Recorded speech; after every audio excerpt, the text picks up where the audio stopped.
I really wanted to have these two women talk to us about our topic today of how to present yourself on applications, whether that be through your essays or through your activities list. And I've heard both of them talk on this topic.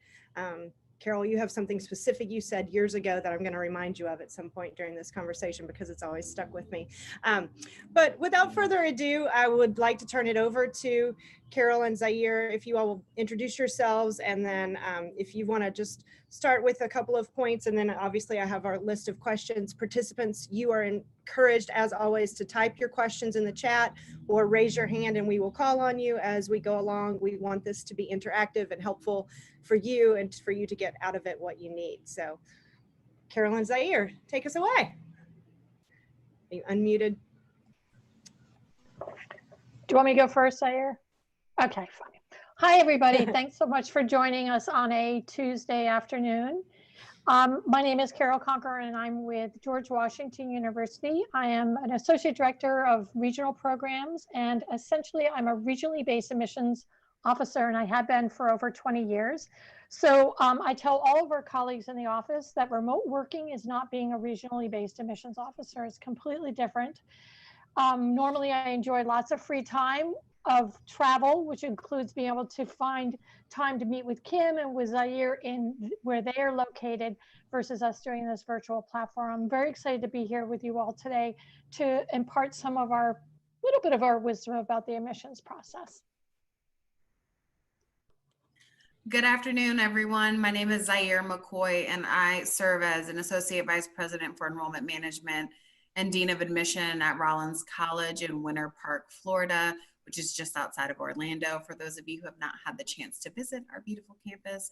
Like everyone else, I am enjoying the comfort of my home. And so Carol, right, has to remind us that these luxuries of being what seems like a remote worker aren't, the luxuries are different. They just look different, and that's okay.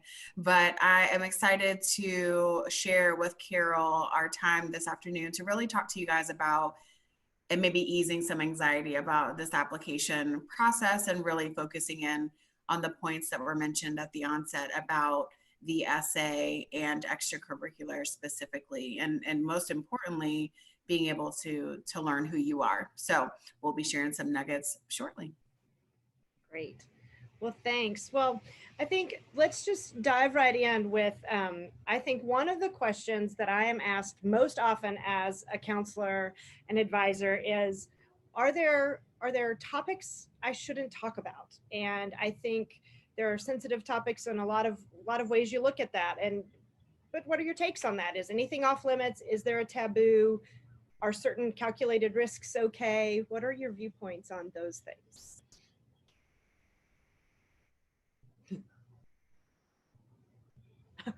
Okay, y'all are going to do eeny, meeny. I was thinking, Zaire, we'll alternate. So you get to go first this time, and I'll go first the next time. That's fair. So in terms of topics, what's off limit? What's something, is it a calculated risk? Is it that I should write about X topic? One thing I should probably start by saying is that between multiple platforms, so Common App, Coalition, a specific institutional application, these essay prompts, when schools ask you to write one, are really giving you options. And so I think where you want to be able to find what it is that we're looking for, we're truly trying to provide an opportunity for you to select from some things, as opposed to making it difficult for you to just answer one question. The important thing to know in terms of topics, and I'll continue my answer as we get through some other questions as well. But I think the most important thing for you guys to think about as you're narrowing in the topic is taking the time. And so for those of you tuning in, regardless of where you are in your high school journey, it's important to know that platforms like the Common App present their questions early on prior to the start of the school year, really giving you the summer to contemplate what it is that you want to think about. And that is a great time to brainstorm and talk with your family members, your counselors, your advisors about what topic could you respond to.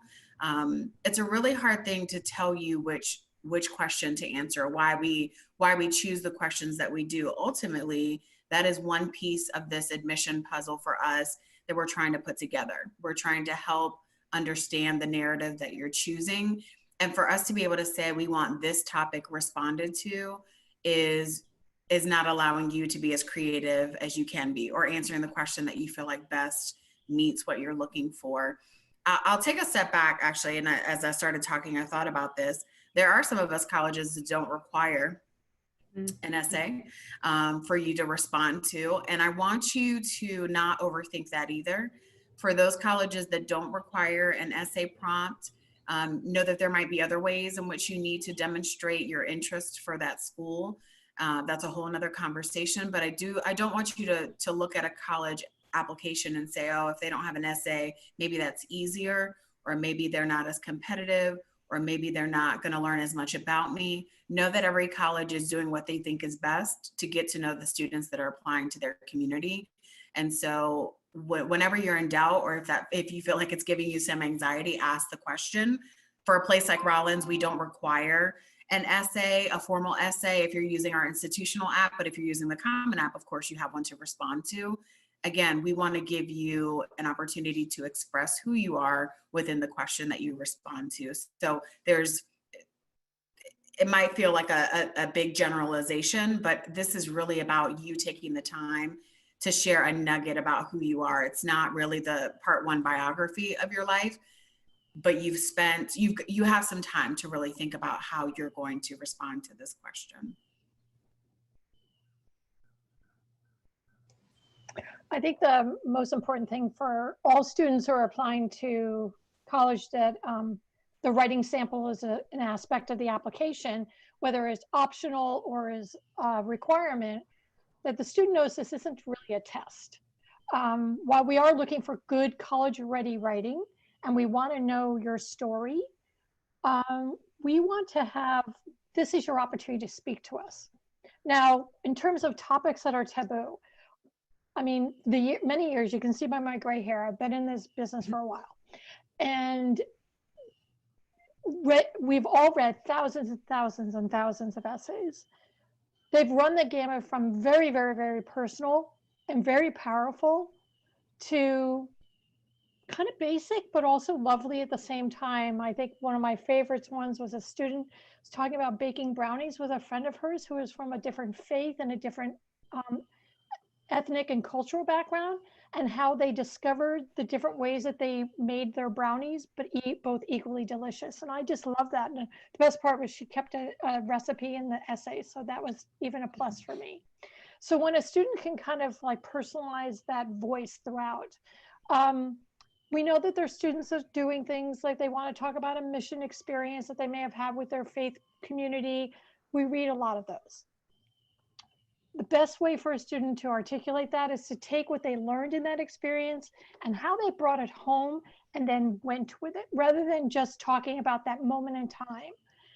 We want to get to know you, and this is truly the place where a student can speak directly to us. If there is no interview process with the application process, which a lot of universities will not have an interview process, this is that student section. Parents should not muscle into this at all. You can maybe give some of your feedback on the flow of an essay, or if your child is trying to write a very humorous essay, and you could say, well, that was offensive and I didn't laugh a bit, or you are hysterical. You know, there's going to be a lot of outcomes. I've read essays with curse words in them, but they were effectively used and they didn't offend me, but you don't know who the reader may be. So, you know, if you're wandering into that kind of gutsier place, be prepared that it may fall flat. If you're doing one of those why essays, like why the university, make sure you're answering the question directly to that university. Don't try to fit somebody else's. Think of that Cinderella story where she keeps, you know, they keep trying that glass slipper on her foot. You want to make sure that it is you're answering the question in the right way, because you want to show that college or that university that, yes, I have taken the time to get to know you, and this is why I think I'm a really great fit for your university. So those are kind of like my kind of tips on the topic. Kim, can I add one more thing to that? Oh yeah, please, please. So the piece, Carol touched on a topic that we often see in essay writing, like mission trips or an injury, a sport injury.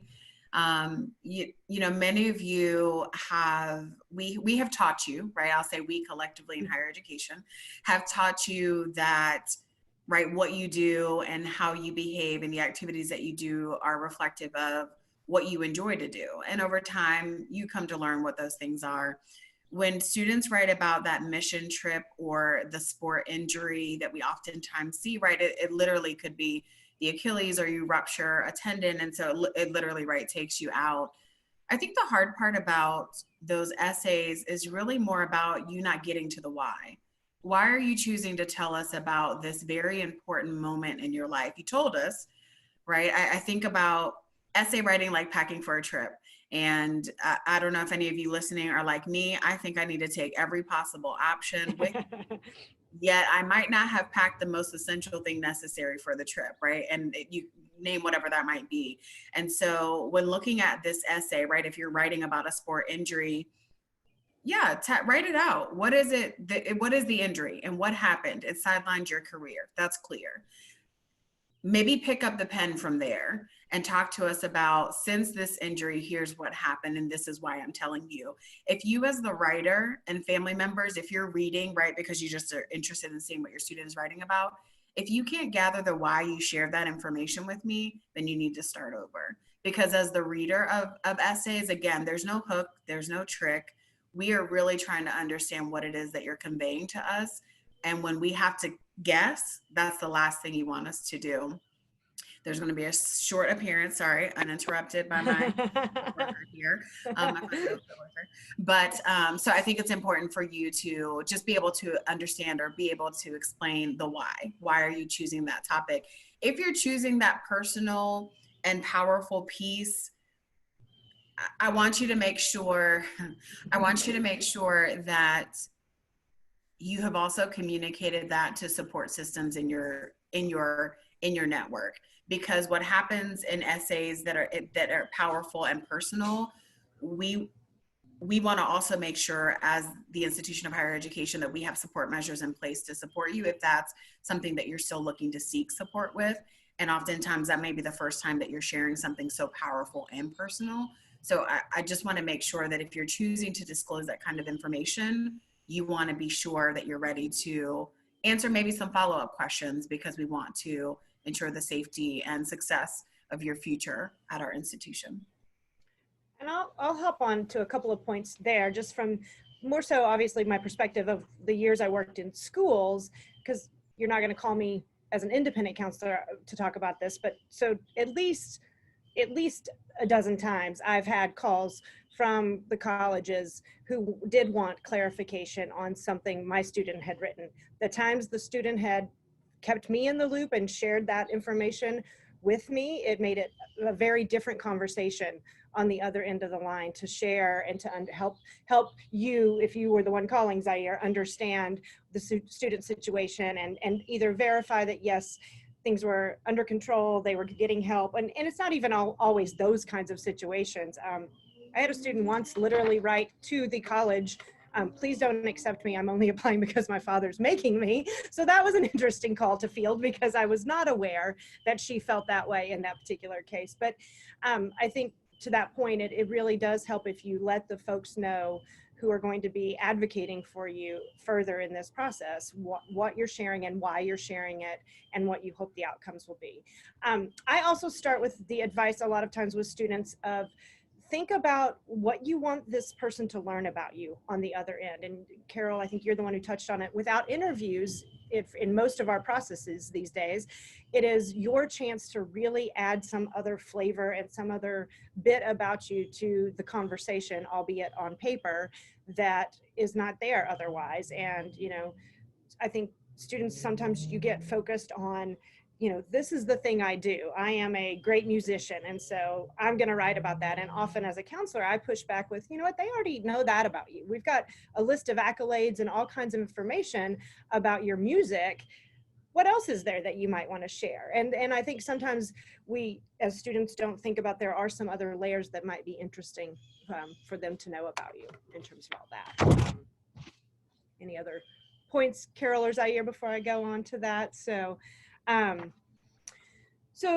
obviously as long as we've all been doing this, there have been many points in our careers where something is happening in the world, and that becomes a big topic for the particular year. So we have a couple of things right now, right? And, a week and a half ago when I was planning this, I was just going to ask about COVID and what are you expecting to see people talk about? And especially given if that is an additional question that is now an option to answer on the common application, at least, so let's start, we'll go with that first. What are you expecting people to share in that case? Is it just that, hey, my school had remote learning? Well, guess what? We all did. So what beyond that perhaps is helpful for you all to learn about a student in that particular case?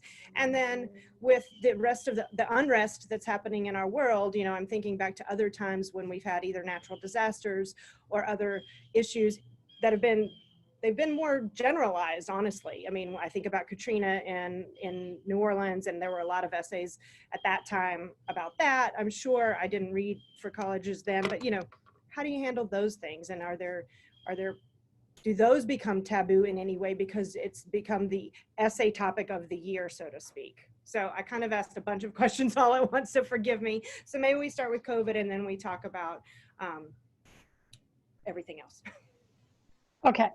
All right. So with the COVID question, which I know is an optional 250 word, I think, limit on the Common App, it is separate than the other section, which is called additional information. Students should not feel compelled to fill it out unless they feel that there was a reasoning that they needed to fill it out. Like you said, we don't need to know that your school went to remote learning or pass fail or whatever great, whatever situation you're in, because we're going to learn that through the college profile. Excuse me, now I'm getting because I don't talk to anybody ever, nor leave my house except for to go to the mailbox. The student should not feel compelled. We will not be thinking less than a student for not filling that out. That's very important. However, if there is a reason a student feels that it's necessary, they absolutely can fill out that section.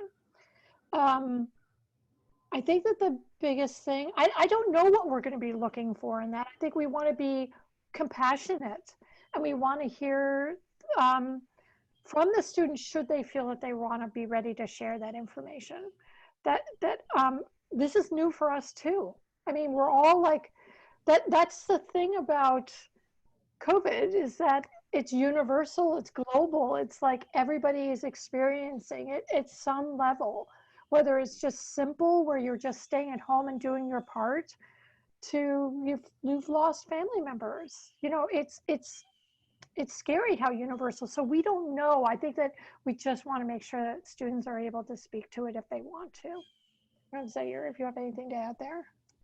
Yeah, I think, again, when you guys are looking at these college applications, so the Common App being the example that's listing COVID under the short answer separate from the essay prompt, we want to recognize, right, in getting to know who you are, that COVID may have impacted you differently than it has some others, or similarly as it has some others. But what's most important is that how has it impacted you, and should you need to share that with the college for the sake of this full scope of understanding, then that's what you should need to do. And you should apply that logic to every response to every question that's asked of you. Is this information going to enhance and be important to the understanding of who I am? And if you feel like you have to add to a narrative because it sounds more impressive, or add because you feel like you're missing something, then don't do that.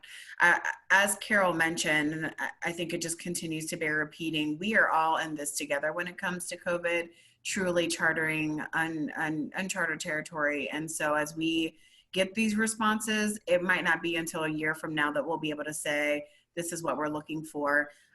For the student who chooses to use COVID as a way to respond to an essay prompt, for us, again, the distance learning, the remote learning is clear, the stay-at-home order is clear. What has happened since that point, right? Maybe you were a student who really thrived in terms of learning in person, and you needed the support of your peers in person to generate creativity. And so now being remote, that you've realized you've had to ask more help of your teachers or the faculty at your school to really help get your creative flow going again. Those kinds of things, again, as it relates to your academic prowess and your success, that's important. We want to be able to know who you are in those instances and what you've learned about yourself. Again, for us, we're trying to take away who is this individual who we're looking to invite to be a part of our campus community, and whether we have to remain remote or if we do a hybrid or if we come back in person, how has this impacted your ability to learn and advocate for yourself, and what you need will be important.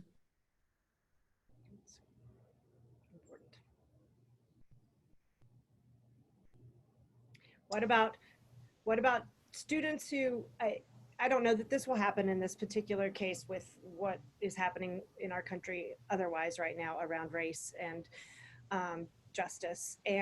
But I have worked with students long enough, sometimes they feel compelled that they have to say something because they'll be thought of as lesser than if they aren't either in the know or responding or sounding intellectual about whatever the crisis at hand at the time was.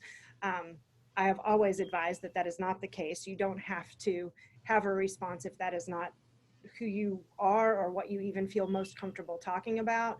I think I want validation from the two of you that is, you agree. But if it is something that they are moved by and feel compelled to share, or that it does add to their own personal story, then I'm always a big supporter of that as well. So I don't think it changes just because the topic is a little more sensitive. But, again, you all chime in if you feel differently in terms of that. I think you're right on point on it. I think that one of the things that is inspiring, I feel like this generation, their fluency to address and talk about the intersectionality of race and is just astonishingly beautiful at times. And we're seeing it in action right now, and maybe a lot of unrest going on, but most of this is being done by young people. I think that I think they're actually going to be looking at the universities and the colleges to actually see what we provide to allow the students to have this voice. And what are we doing even at this very minute to be supportive to our student communities? I think I feel like we're a little bit under the magnifying glass on this one, as far as I'm concerned. This particular week, as it relates to events, race-related events happening in our country, most recently, right, because they've been happening for forever. But what I would say, that's interesting, if you were choosing to write about that, and Kim, I will agree that you shouldn't feel led to respond to something because it is the hot topic. I think that if we are all scholars of life, which we are to some capacity, how much we intake and how much we decide to share back what we processed, that is always probably better suited for conversation in person versus social media or a text message or whatever, where tone is not conveyed as well. But I would say that in these times, what I've seen in the last week is friends who have been my friends for a long time that have expressed getting that there is, that the world may look differently for me than it does for them. And when I think about that, honestly, I am completely surprised by their outreach in that respect. But if you were a student who found yourself thinking, you know what, I see everyone the same, I see everyone as human, and these events have really opened up something for me, then that is a calculated risk worth taking if you feel like you want to say, this is what my perspective is. And when I get to college, this is what I'd like to see happen. And maybe you address something specific to a student organization that you've learned about from that institution that you want to be a part of, or maybe you see that that's not reflected at the institution and you might want to pioneer and get it started. I think for us, we want to hear about it if it's genuine, understanding that, as Carol mentioned, every school is navigating this differently. And just because I have a feeling about it personally, or Carol has a feeling about it personally, right, we have to kind of manage it institutionally as well. So I think that we have our own biases associated with this, but I think if you're feeling like that's a calculated risk that you want to share, and how you're looking to, this has made an impact on you, and therefore you want to continue this work at our respective institution, then I think you should certainly communicate that. And again, if you're answering the why, then go for it, because I think it's worth expressing who you are, and making that statement for yourself. I think that that's important. That's a great point and a great segue, because I was thinking about the why question the whole time you were answering that. And for those who maybe don't know, let me make sure you understand what the why question is that we're referring to. Many colleges will ask a supplemental set of questions on their application. So you'll write your main essay. If you're using the Common App platform, let's use that as an example. You write a main essay, and that is your essay that goes to all of your common application schools. But each school then has the ability to ask you a set of supplemental questions that are very specific to that institution.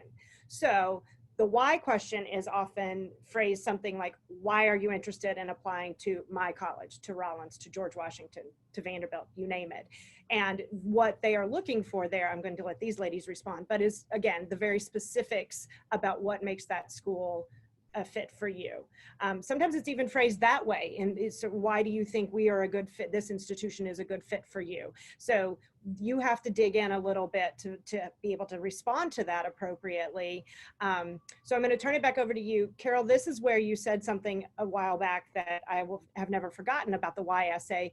You described talking about the sights and the sounds and the feelings that you felt, and probably from a campus visit, to be quite frank. And so those may not have happened in this current environment, but that has been something I've commented on a lot to students over the years since you first said that. Who knows, maybe back in my time living in Tennessee, it's maybe been that long. But so I know I've forgotten who goes first, but let's talk about the why question a little bit. So the why, I'm going to just say this out. I'm going to put this out there that higher education has really put us on a merry-go-round of things. And I say that because we put the onus on you, right, as an applicant to tell us why our school. So I'm just going to put that out there. So you're welcome, and I'm sorry all at the same time. Thanks for answering the question when they're asked.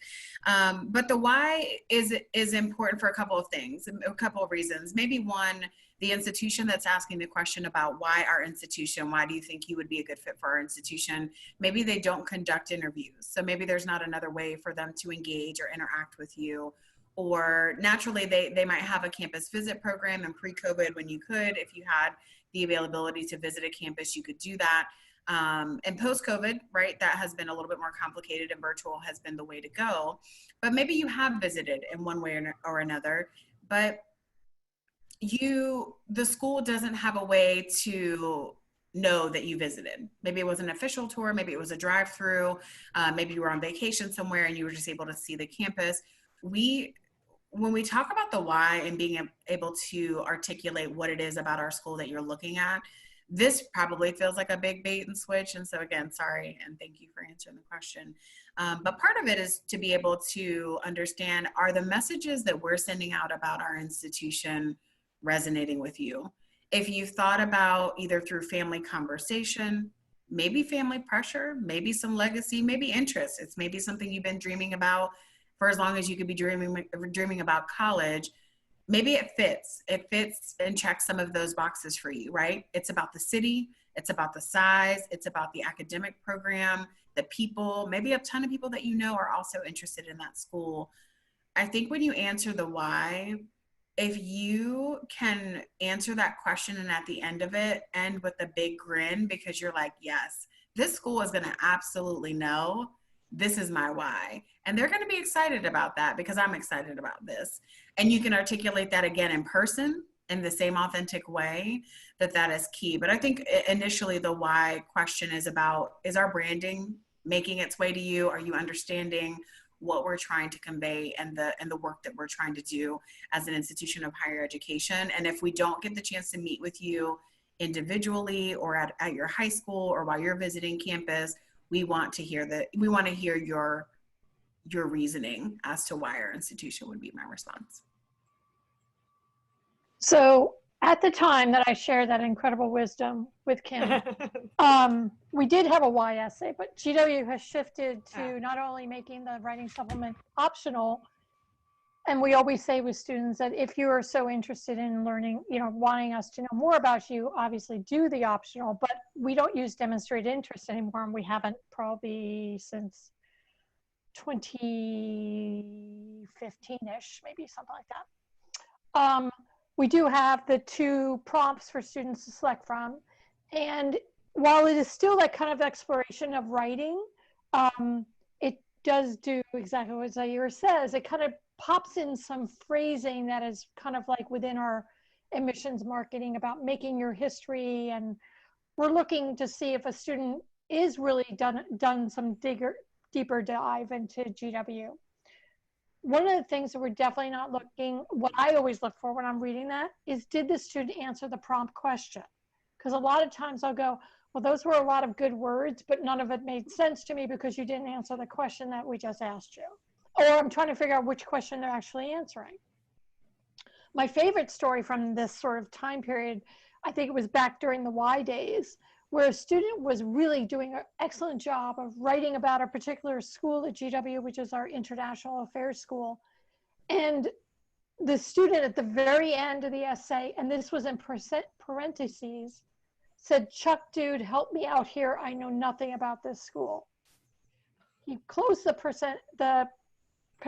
parenthesis and then sent it along. So we read that as part of that student's application. You want this kind of essay to be memorable, but not the one that is printed out and put on the refrigerator in the office. So students really need to explore what they are learning about the university and making sure this is really a point where they need to be genuine.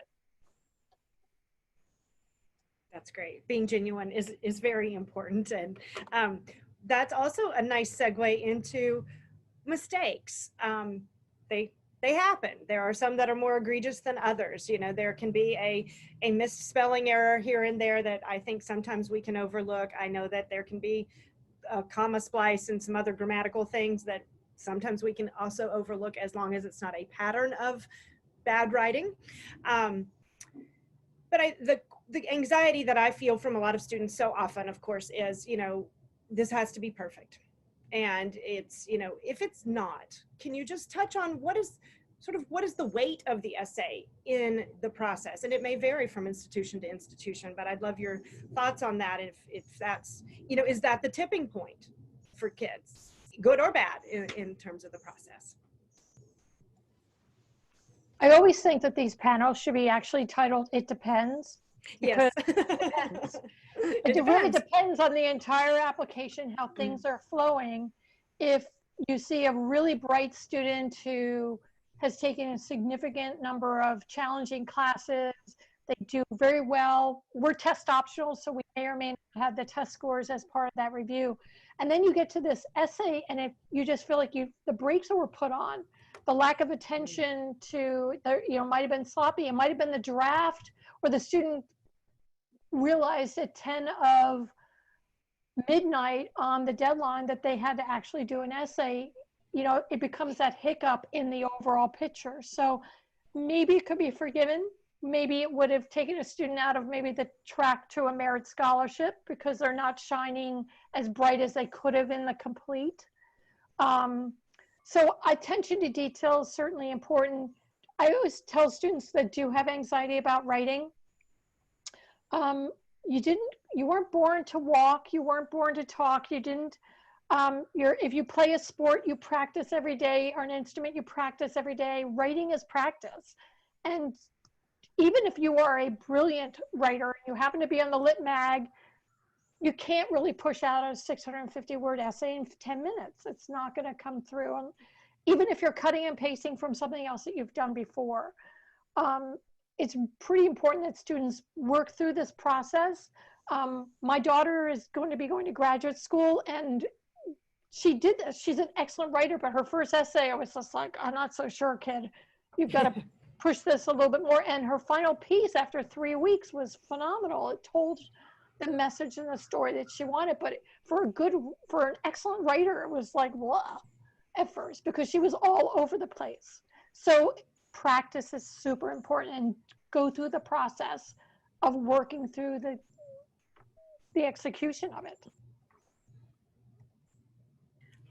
The institutions that I've worked for, Rollins, as I mentioned earlier, does not require, if you're using the institutional app, does not require a formal essay, but if you're using the Common App platform as an example, you do choose one of the prompts.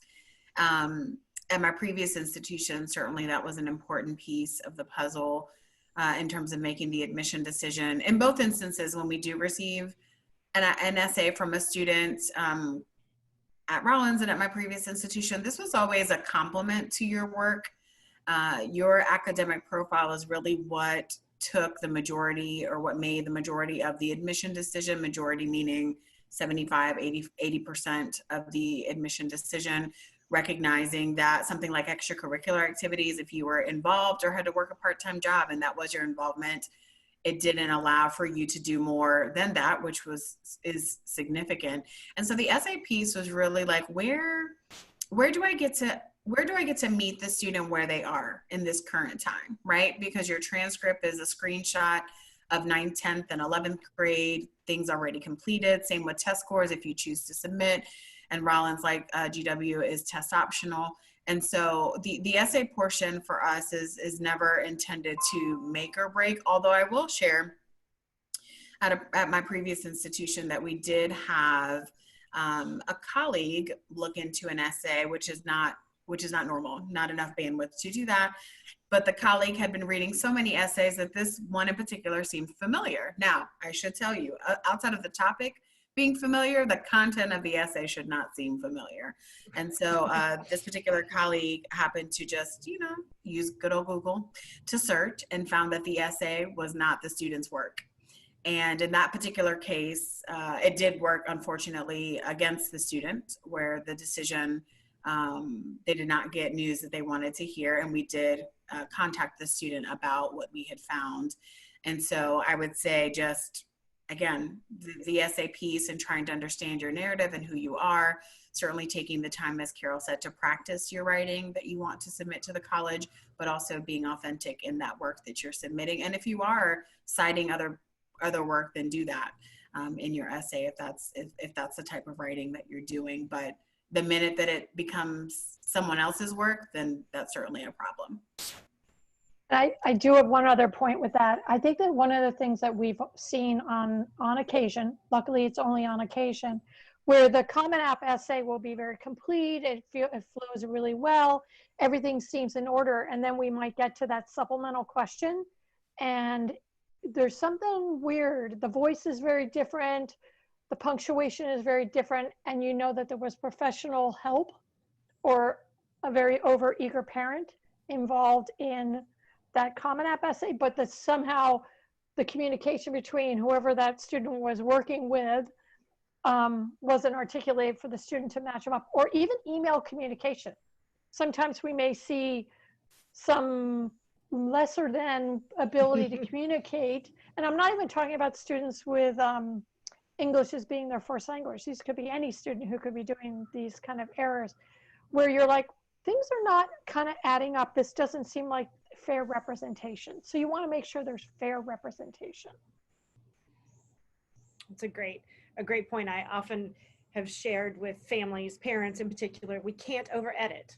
And even I, as the counselor in school and independently, will not over edit. And I have had times when a parent has come back to me to say, well, this essay just isn't good.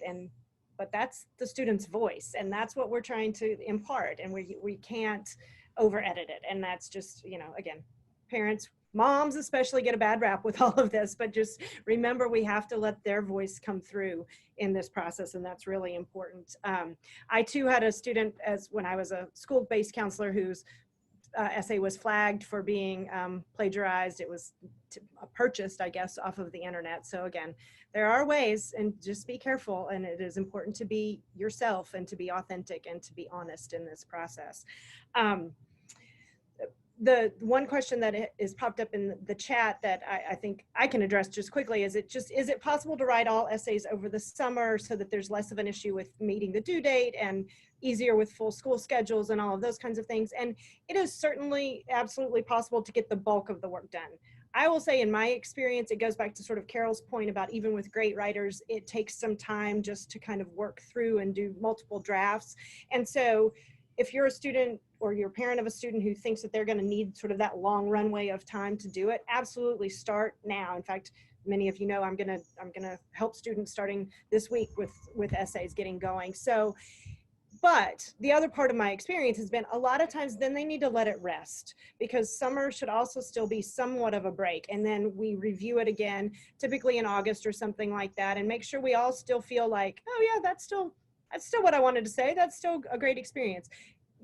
You would be surprised at how much can even happen in the summer prior to senior year that suddenly a student will come back to me and say, well, I want to write about this now. And great, fine. If you want to start over, I'm happy with that. But I'm a big fan of getting started early, but I think we also have to give them the space to do the fine tuning and the editing, maybe even after school starts a little bit. Again, we can get some of the heavy lifting out of the way, be on top of things and things like that. But I think they change. They're still maturing even over these next few months before senior year starts.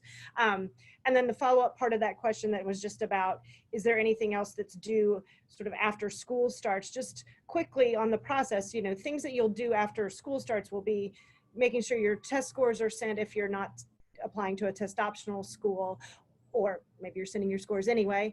You'll make sure that your transcript is sent from school and that your recommendations are complete. So that all still has to happen once school gets going, and most school-based counselors are going to focus much more on what are your actual deadlines and use that as their guidelines for when they're sending all of those materials. But again, working on the essay is absolutely a great idea over the summer when you have a little bit of downtime, as long as we're all clear that you might need those last few weeks to kind of do fine-tuning in August. So you two can certainly add if you have anything else to say about that, but okay.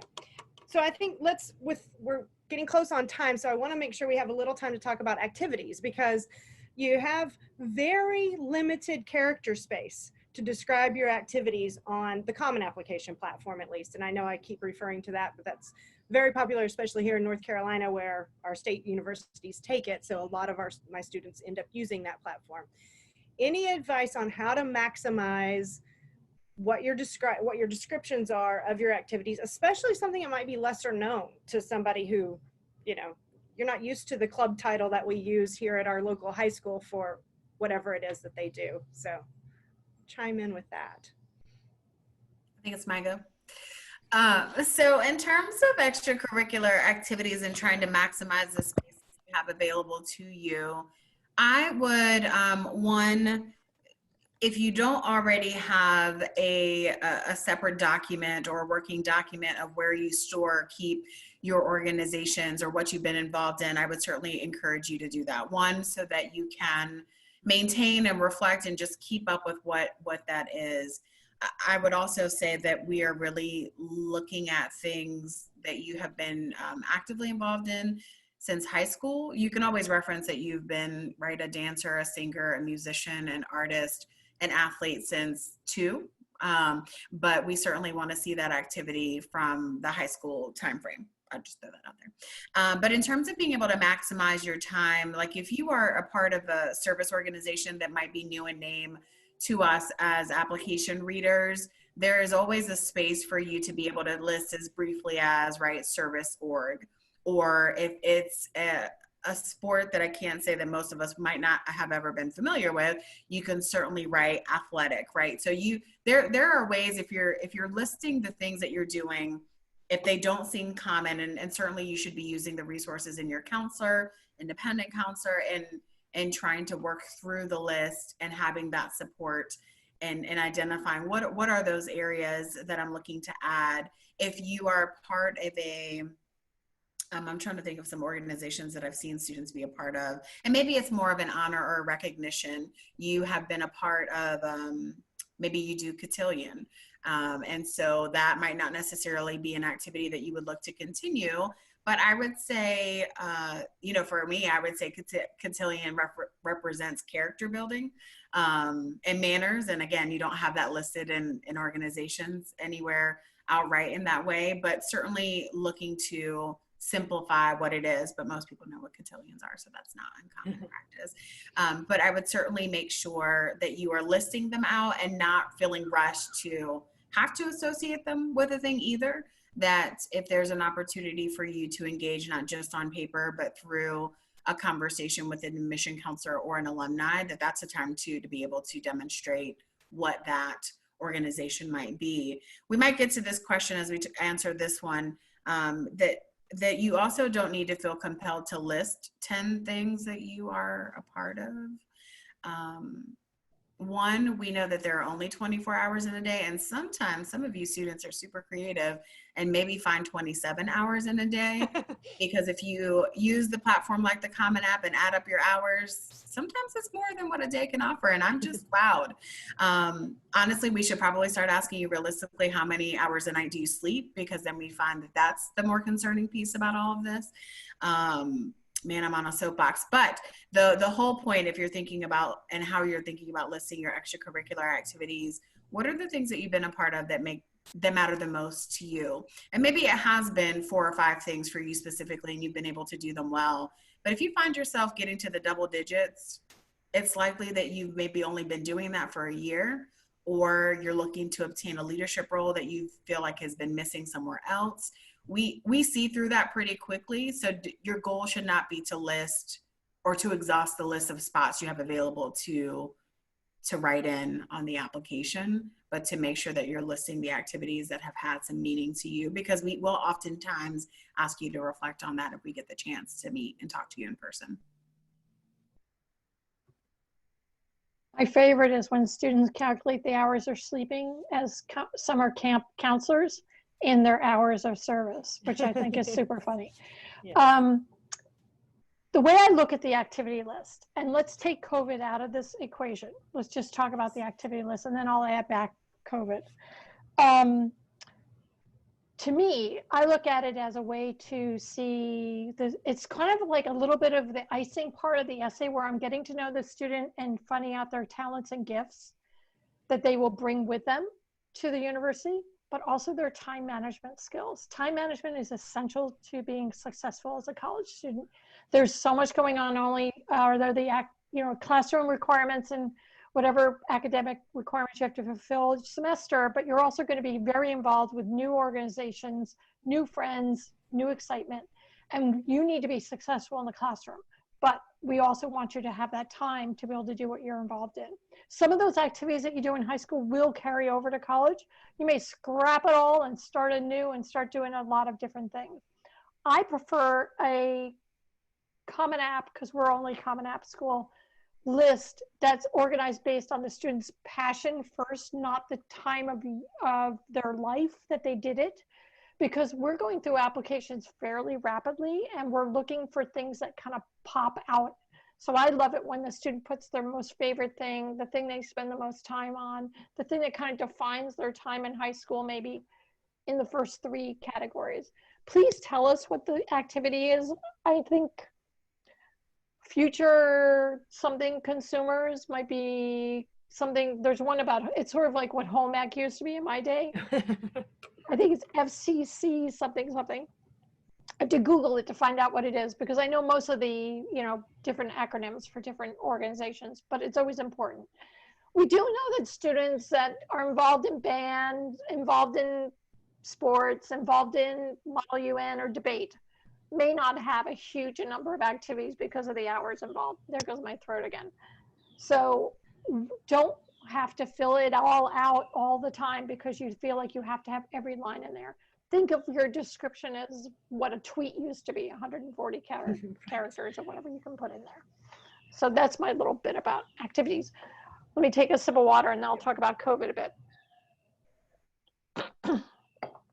I've been on several of these, and I think one of the biggest anxieties that students, especially the students maybe in the 10th grade year and junior year, are concerned with is my activities have pretty much stopped. I can't do the leadership roles I used to do, or I can't do the sport that I used to do.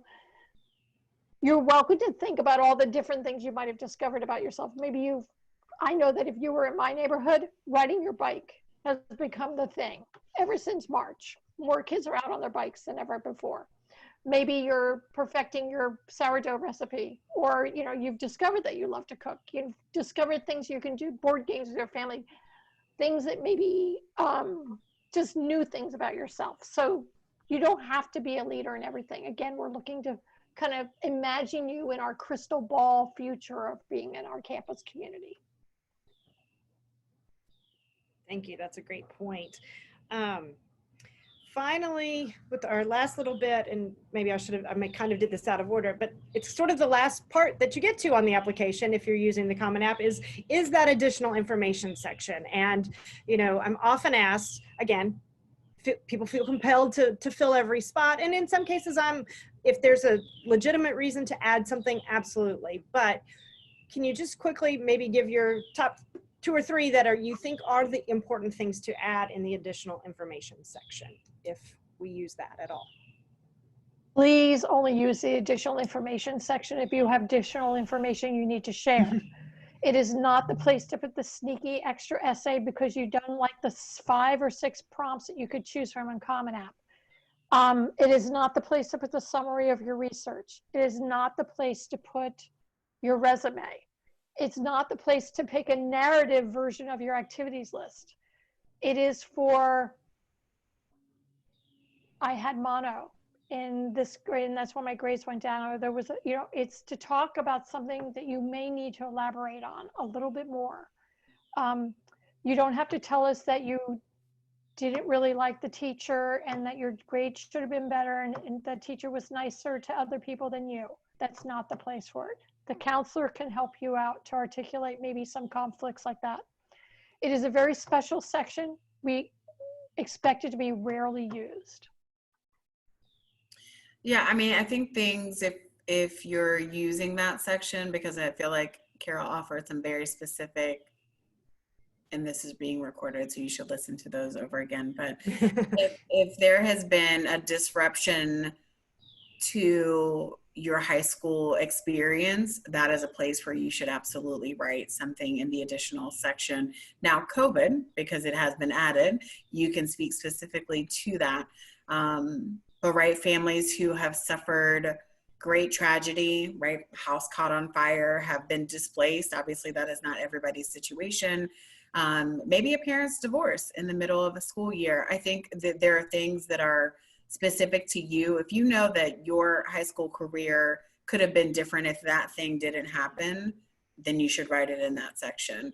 But please seek the advice of your counselor to make sure that that is where you should be putting that information. And then they too can maybe advocate for that in their letter, should they be adding that kind of information to advocate for you as a supplement to what you yourself are disclosing to the college. But in all honesty, as we try to work through thousands of applications, what we want to do is evaluate these applications equitably as possible. And so we're not necessarily looking to spend more time to read an extra narrative for a student who realized here's an extra space and I should take advantage of that. So make sure that if it has been disruptive, if the situation has been disruptive to your high school career, you should definitely let us know about it in that section.